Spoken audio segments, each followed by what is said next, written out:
les angles, et puis on a aussi le senseur. Bon, là, on peut mesurer avec le déplacement des personnes aussi avec le senseur. Bon, le mot français, je ne sais pas trop, mais normalement on a même le mot en anglais, ça? Ouais, sensor. Sensor. C'est ici.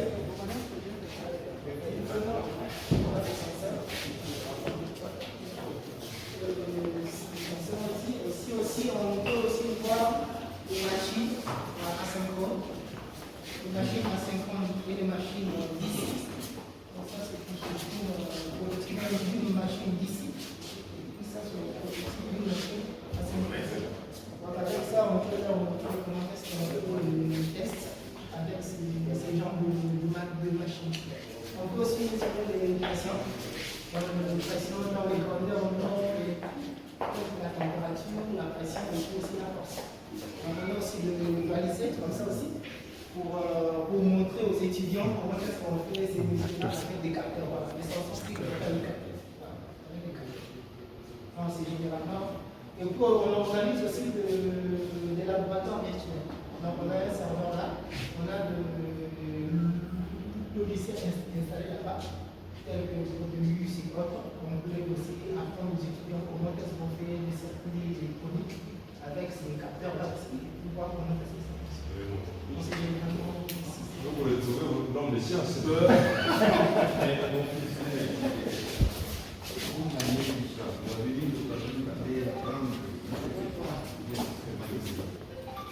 Bon, il y a déjà une base. Il y a déjà une base de capteurs et des fils.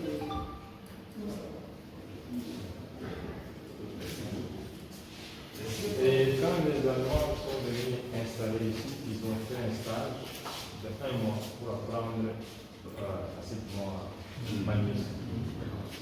Eux-mêmes sont venus ici pour installer 1 mois.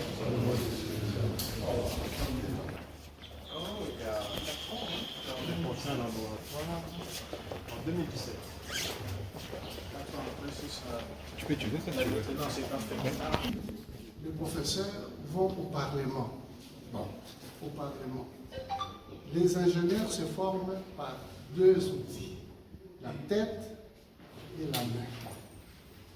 La tête, ce sont les équations mathématiques, ce sont les lois de la physique.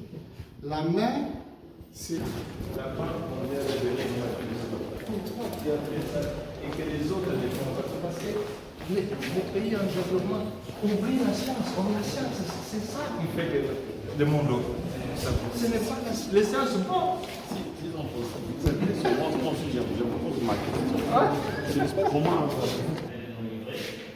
Et voilà, ici aussi nous organisons des enseignements en ligne à partir de cet écran que vous voyez ici. Donc nous avons par exemple les promotions de des bac 3 génie mécanique qui ont eu un cours de mécanique avec un professeur du Canada. Avec le professeur du Canada, nous avons utilisé une plateforme qu'on appelle Microsoft Teams. Et à partir de l'ordinateur, on pouvait agrandir l'image. Donc le prof, quand il est au Canada, il parle. On le voit ici et les étudiants sont en salle. L'organisation et management des entreprises, avec le professeur Dr Moussa Soupladi qui est en Belgique et qui donne le cours d'organisation et management des entreprises, toujours en utilisant ces écrans et les étudiants qui sont à peu près une soixantaine. Ils suivent le cours correctement avec un bon son. Malgré de fois, on peut avoir un problème de connexion, mais c'est une expérience déjà très favorable pour les étudiants. Ça nous permet, en ces temps de Covid, d'avoir des professeurs de qualité à distance et de recevoir l'enseignement ici à Kin de bonne qualité. Les étudiants ont dit ici que ces écoles sont tellement perfectionnés que quand un professeur leur parle du Canada, ils ont l'impression qu'il est dans la salle. Excellence, moi souvent je suis de l'émission de notre sais pas mais il n'a jamais parlé de fou. Pourquoi? Non, c'est l'émission. C'est l'ami de me répondre. Moi, je le suis. Quand on me chasse à Kinshasa, ça, je viens ici, je ne cherche pas le recteur, j'entre dans mon bureau.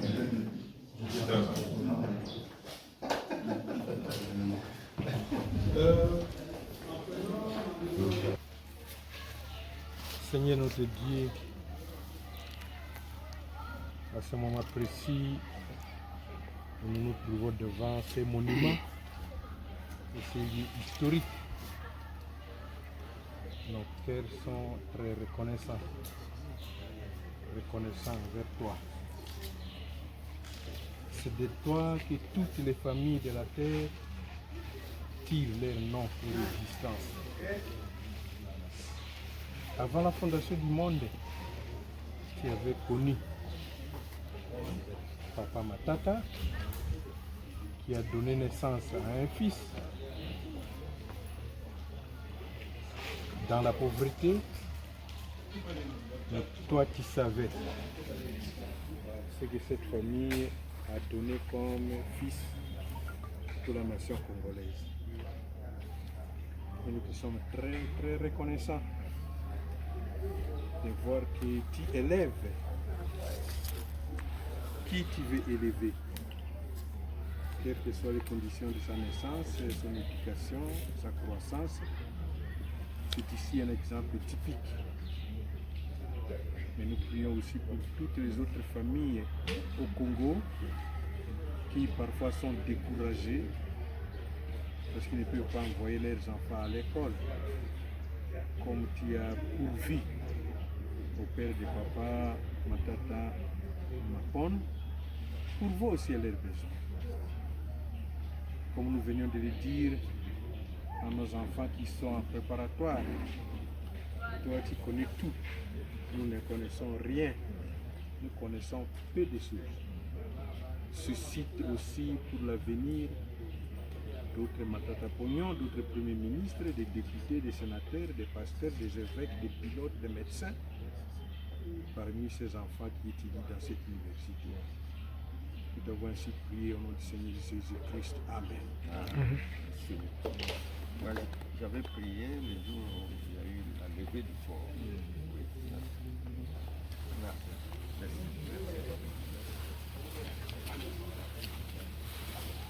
Je suis passé avec le président Kabila ici. Il voulait entrer à l'intérieur et je lui ai refusé. J'ai dit, mais moi je peux mourir ici avant vous. Parce que si vous entrez là-bas, à supposer qu'il y a un serpent, qui vous pique, moi je vais mourir avant vous. Vous, on va vous soigner là.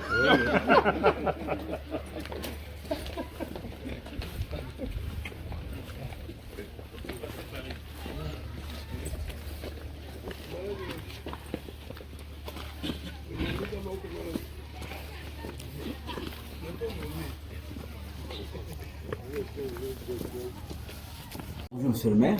Bonjour. Alors j'aimerais que vous vous présentez au public qui ne vous connaît sûrement pas. Je m'appelle M. Ongala Luseke Lovu, le maire de la ville de Kindu.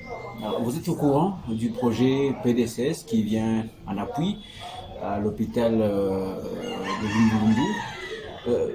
Qu'est-ce que ça représente d'abord pour vous? Mais je connais le projet. Ce projet-là nous fait du bien, quoi. En tout cas, ce projet-là nous amène beaucoup de choses.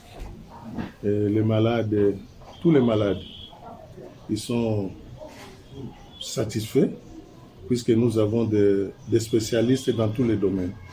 Et ce projet-là, nous l'accueillons avec beaucoup de plaisir. Et je crois que si ça pouvait aussi continuer dans les jours à venir, ça serait une très bonne chose pour nous. Alors nous apprenons que le projet devrait prendre fin. Est-ce que ça va, selon vous, représenter un handicap quand même? Oui, ça peut représenter un handicap grave, mais c'est ce que nous ne souhaiterons pas que ça se termine comme ça. S'il y a moyen, on peut aussi encore renouveler ce projet pour que les habitants du Maniema tout entier et celle de la ville de Kindu soient satisfaits par ce projet-là. Ok, je crois que c'est bien. C'est bon. Merci. Excellence, vous êtes sans doute au courant de l'appui que le projet PDSS apporte à l'hôpital, au centre hospitalier Lumbu Lumbu. Peut-on savoir en quoi c'est bénéfique pour la population du Maniema? Avant de parler de l'appui, il est souhaitable que je puisse parler d'abord de l'infrastructure hospitalière elle-même, le centre Mapon Lumbu Lumbu, c'est comme ça que nous l'appelons ici chez nous au Maniema. Il y a lieu de commencer par louer les œuvres à impact visible dont le sénateur Matata Ponyo Mapon est l'auteur. Moi, je l'ai toujours qualifié d'un récidiviste en bien faire. Et s'agissant maintenant de cet appui, de cet accompagnement de la Banque mondiale via le projet PDSS, d'abord le PDSS est venu au Maniema pour soutenir et accompagner les zones de santé du Sud Maniema. L'hôpital Lumbu Lumbu étant l'une des prestigieuses structures hospitalières de la province, pour ne pas dire la première, a eu le bénéfice de regrouper, je dirais, de prendre en charge, et c'est de manière gratuite, tous les patients qui sont identifiés dans les zones de santé du Sud Maniema. Alors le projet est en train d'arriver à son terme, vous l'avez dit, c'est vrai, mais nous osons croire que le centre hospitalier Lumbu Lumbu Mapon nous a été d'un intérêt capital, parce que les soins qu'on est en train d'administrer là-bas, je pourrais même parler de soins tertiaires, c'est-à-dire ce qui est identifié au niveau des zones de santé du Sud Maniema. On peut parler des soins du premier degré, du deuxième degré, et l'hôpital Mapon a été identifié pour prendre les soins tertiaires. Voilà. Alors concrètement, qu'est-ce que ce projet ou cet hôpital a apporté ou apporte dans le quotidien de la population du Maniema? Nous l'avons dit, ne pas lui donner la première position par rapport à ses équipements, à la qualité des infrastructures, serait ne pas être un bon analyste dans ce sens. C'est dire, le centre Mapon Lumbu Lumbu aujourd'hui est en train d'offrir des soins de qualité. Nous osons croire que même si le projet PDSS est en train d'arriver à sa maturité, c'est-à-dire en train de finir bientôt là, il y a lieu que les autres projets qui viendront dans la province puissent accompagner les œuvres de l'honorable Matata Ponyo, parce que cette infrastructure hospitalière est en train d'accueillir les gens de partout et les gens sont en train de recevoir des soins de qualité. Alors, des soins gratuits, l'alimentation gratuite, qu'est-ce que ça représente pour vous en tant qu'autorité provinciale? En tant qu'autorité provinciale, lorsque la population est bénéficiaire des services gratuits, je ne peux que me frotter les mains et féliciter l'auteur de l'œuvre. C'est une joie immense que nous, en tant qu'autorité provinciale, nous sommes en train de sentir. Et voilà pourquoi, au-delà de tout ce que PDSS et la Banque mondiale est en train de faire pour la survie de cet hôpital, nous avons également l'obligation en tant qu'autorité provinciale d'accompagner les œuvres de l'honorable sénateur Matata Ponyo. Finalement, quel est votre vœu pour ce projet? Mon vœu, c'est un vœu d'encouragement. Il y a lieu que le sénateur Matata Ponyo Mapon, qui est le président de la Fondation Mapon, puisse être la cible de tous les meilleurs projets qui viendront dans la province du Maniema et surtout en ce qui concerne particulièrement les soins de santé. Merci beaucoup. C'est moi qui vous dis merci. Je viens de visiter l'hôpital de la Fondation Mapon et puis je me retrouve à Kindu comme étant invité de la Fondation Mapon. J'ai visité l'hôpital et alors il faudra vraiment que nous sachions reconnaître les atouts et les valeurs de la République si vous voulez. Aujourd'hui je suis à Kindu, là je suis dans l'hôpital de la Fondation Mapon, sans pour autant faire le djalelo comme disent les Congolais, mais je pense que M. Matata Ponyo, c'est quelqu'un qu'il faudra beaucoup respecter et la République a besoin de bien les protéger, bien les sécuriser et vraiment les mettre dans des conditions. Parce qu'un bijou comme ça, en plein Kindu Maniema, j'ai l'impression d'être au CMK à Kinshasa, j'ai l'impression d'être à l'hôpital Diama, l'hôpital universitaire à Kinshasa. Tout ce que j'ai vu en termes de matériel, d'ailleurs pour moi c'est nouveau et j'ai compris que la médecine ici est très très avancée et ce qu'il faut rappeler, c'est que la Fondation Mapon est en train d'accompagner la population de Kindu au travers un traitement, si vous voulez, gratuit. Donc la population en bénéficie gratuitement. Aujourd'hui, c'est une action, c'est une œuvre que nous devions accompagner et comme je me disais dans mon fort intérieur, nous devons appeler ça les héritages de Matata Ponyo. Héritage non dans le sens des biens, mais héritage de bien vouloir aimer son pays, accompagner la res publica, au milieu de Kindu Maniema. On a des politiques à Kinshasa qui ne cessent de parler à la République démocratique du Congo, d'avoir un digne fils du pays comme Matata Ponyo qui se porte garant et conscient d'accompagner les peuples pour chuter avant Matata Ponyo. Quel a été l'avenir de cette grande province de Kindu Maniema? Donc voilà. Vous savez, pour chuter, étant leader d'opinion, étant influenceur, je me pose la question, je suis ici à Kindu Maniema, avant Matata Ponyo Mapon, quel a été réellement l'avenir de cette province? Aujourd'hui, j'arrive à réaliser que la République démocratique du Congo nous a dotés, nous a donné un fils qui est Matata Ponyo, au travers de ces beaux bijoux dont la population de Kindu en bénéficie gratuitement. Sans Matata Ponyo, quel est l'avenir de Kindu Maniema? C'est la question que je me pose. Comme on a l'habitude de dire à Lingala, na tuni kaka, avant que Matata Ponyo soit action na ye, misala sali na Kindu Maniema. Ça veut dire que Kindu Maniema était un village dans un village. Aujourd'hui, la République démocratique du Congo remercie Matata Ponyo pour les œuvres et surtout que les œuvres se manifestent et les œuvres s'expriment. Et les mots me manquent. Comprenez mon émotion.